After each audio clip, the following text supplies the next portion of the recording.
Hola, soldiers! How are you doing? This is Coach Donna J, aka the Bossless Boomer, and today I have a guest. Her name is Denise, and before I introduce her, I just want to remind you to hit that subscribe button, hit the thumbs up, and please leave comments. It really helps the channel.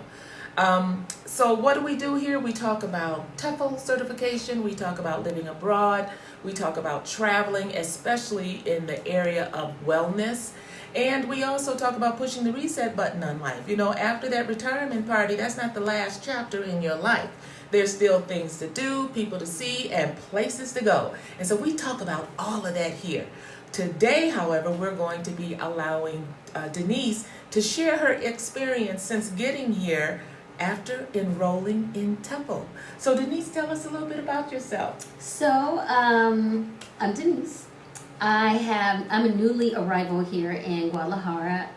Yesterday made my second week official. Mm-hmm. I am originally from California, born in Fresno, raised in San Francisco and Oakland. I've bebopped around the western part of the country for the last 4 years, Oregon, Arizona, and New Mexico, and now I'm here taking the TEFL program. So this is my second week, believe it or not. Okay, great. Now, she didn't tell you everything about herself. She's trying to be modest. This woman she's a highly intelligent woman. She is my techie friend now. But what were you doing when you were in those states that you were mentioning? So when I was I finished, I'm over 50, so I did everything super late. So I finished my undergrad in 2017. I went up to Oregon to finish my graduate degree. And then after that, I moved to Phoenix because Oregon just had too much rain. Too much rain. Okay. And so I got to Phoenix and it was just too much heat. Right. Went from one extreme to the other, and Okay. then I heard New Mexico was really nice, and I went to take a visit, and I loved it. And I decided to go to New Mexico and to start a new life there, but there was no housing, so you can't stay someplace there's no housing. So I definitely wanted to do a plan B, meaning living abroad and doing some more traveling, because I traveled a lot when I was younger. And came across, I think it was Picky Girl Travels the World, Stephanie Perry. Somebody interviewed Beverly from Miles and Coffee, and she talked about the TEFL program. Okay, So great.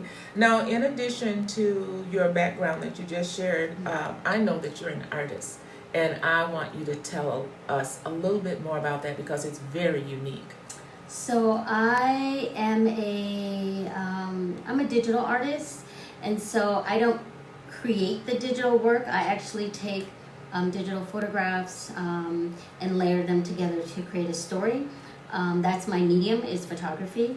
I do take a lot of photographs, and I'm starting to incorporate more of those within my art. But my art is indigenous based, so African, South American, North American, and I love indigenous peoples. I love their faces. Their faces tell a story. And I create a canvas that tells a unique story about that particular piece of work. Okay, I can't wait to see some more of your work as you're here Thank you. in Mexico. So you learned about TEFL through Beverly. Miles and Coffee, the same person that kind of drew me into it. Since getting here, now, it was different for you than it was for me because I was in class 4 weeks, but your program is set up a little different. It's set up so Mexico as a country, in order to keep a good grip on COVID and the COVID numbers, all educational institutions all over Mexico only do remote learning and teaching for the first 2 weeks of January. So I've been here on the computer for 7 8 hours a day. And then that's for 2 weeks. So this is my last week. And so next week I'll be in the classroom. I'll be teaching in the classroom. I'll be observing in the classroom, which will be a totally different experience. So I'm looking forward to that. Oh yeah, I enjoyed my 4 weeks in class. It's something about hands-on that really makes a difference. But what I like about your program is that it has introduced you to the idea that if you don't want to teach in a classroom setting, you can definitely do it all online. Definitely. And that's kind of cool because I haven't really thought about working online, but one of my classmates, her name is Sanaya, she said, hey, they gave her the option of looking at online schools. And I thought, oh, I didn't know that. Yeah. So I just sent my advisor an email saying, hey, I think I might want to do that, because that'll give me the flexibility to kind of bop around Mexico until I really find where I want to be and settle. All right, great. So what has been your greatest challenge in coming to Mexico? Wow. I can't really think of any, because I was already downsized by the time I got to New Mexico. Okay. So it just took me maybe a weekend to go through my storage, and I do have a video on my YouTube channel on how to do that. Okay. We'll make sure that we put a link in the bottom. Okay. And so I downsized pretty quickly, and then I flew out to California to stay with some family before I came here. I think the greatest challenge is just getting past negative thoughts from friends and family about coming to Mexico. There's a lot of misinformation about Mexico, and it's dangerous, and it's this, and it's like, I grew up in Oakland, so there's some dangerous parts of Oakland. There's a dangerous part of New Mexico and in Phoenix. So I'm just not finding that here. I'm just finding a lot of the rhetoric to be just that, just rhetoric. Yeah. Once you get past finances, friends, family, and false information, it's a pretty clear, easy decision to make. Oh, definitely. Yeah, okay. Definitely. So what was your biggest motivation to come to Mexico? I was ready to get out of the U.S. What? Okay. Is there a story behind that? I mean, I think it's for a lot of people that are considering moving abroad. I think COVID kind of exposed a lot. Yes. I mean, we as people of color, we know that these things happen every day, but to see it play out. And I think after watching George Floyd be murdered in the middle of the street in broad daylight in front of hundreds of people, I thought, okay, it's not safe for me to be here. And if it's still not safe in 2020, when is it going to be safe? Yeah. When's it going to be safe? Yeah. And so I want to live someplace that I can take my meager American dollars and stretch them further, and have a sense of safety that I haven't felt since I went to Italy back in '92. Okay, all right. Since arriving, what have been some surprises? Well, we got one of them solved today. Yes. So we didn't have hot water in our humble abode for 2 weeks. You haven't had hot water longer. Yeah. So today they came and flipped the little switch, and now we have hot water. So that was the first thing. It's cold, and the walls are cement, so they hold that cold. So just kind of getting used to that. Of course, the language. And I've been butchering the Spanish language since I got here. But I've been trying, and I'm not afraid to say something and really just totally bomb it. But the people are so gracious. They'll help you figure out what the word is. And so, yeah. Okay. Have you had any opportunities to do sightseeing? Yeah. So we took a electric carriage around the city. Yeah, that was really nice. Let's see. Where else have I been? I've been to the mall.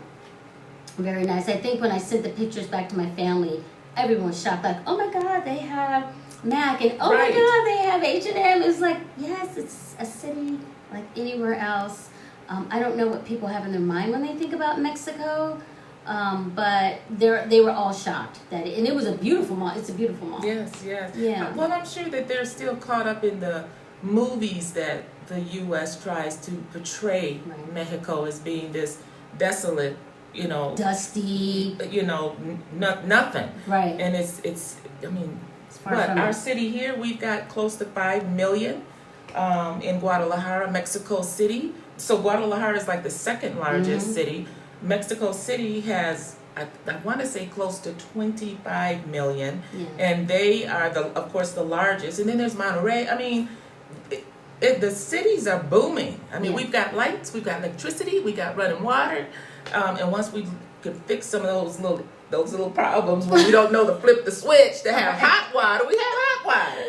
So it's a great place. It's a great place. Yeah.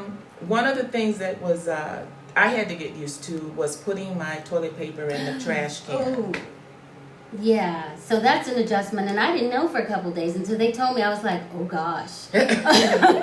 So yeah, that is something that, as you know, growing up in the States, we're not used to just having a separate process for that, right? Everything you flush it, it goes down.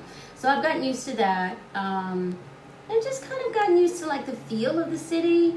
And you know, you take your garbage out a lot more often because there's not like a garbage collection truck that come. There is a truck, but it's not like in the States where you put your trash out on a certain day and they pick it up. They pick it up every day. Yes. So if you're throwing away your bathroom goodies every day, then they have to pick up the trash every day, and that's what they do. Yeah, and I appreciate it. I'm really surprised that even going into restaurants, into the mall, and to the public bathrooms, how clean it is. Oh boy. You know, you have that receptacle with the lid, no smell. It's they got it. They've got the system in place. So just getting used to that. Yeah. So what is next on your freedom journey? My freedom journey. So after I complete the TEFL certification, then I have the Spanish immersion and the business TEFL. So I really want to put myself in a position where I have as many certifications as I need to travel and teach English wherever I want to be in the world. I would love to definitely get my residency here, but travel more to, like, I want to see Croatia. There's still some places that I haven't been to Greece, so I'd love to go to Greece. Ireland, I'm coming. I'm coming for you, because I've heard so many good things from folks of color that Ireland is just such a very welcoming place.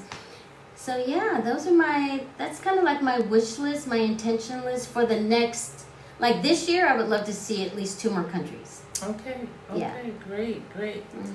Okay, so anything else? No, I love it. Okay, so come to Mexico, leave your stereotypes behind. Please. Pack your suitcase full of love, compassion, and a humbleness about your position when you come here. Because you are learning and you are the outsider, and you should be in a space where you're open to receive these wonderful people who really are just some of the sweetest people I've ever met. Absolutely. I love the culture, and I don't want to change it. I just want to bathe in it. I just want to be just enveloped in it. And I think that's a wonderful thing for babies, boomers, and late bloomers to consider, is pushing the reset button on life and doing what it is you genuinely love to do. Your retirement party does not have to be the final chapter in your life. Again, there's places to go, people to see, and things to do, and you can do it abroad. So until next time, be well, live free, and prosper.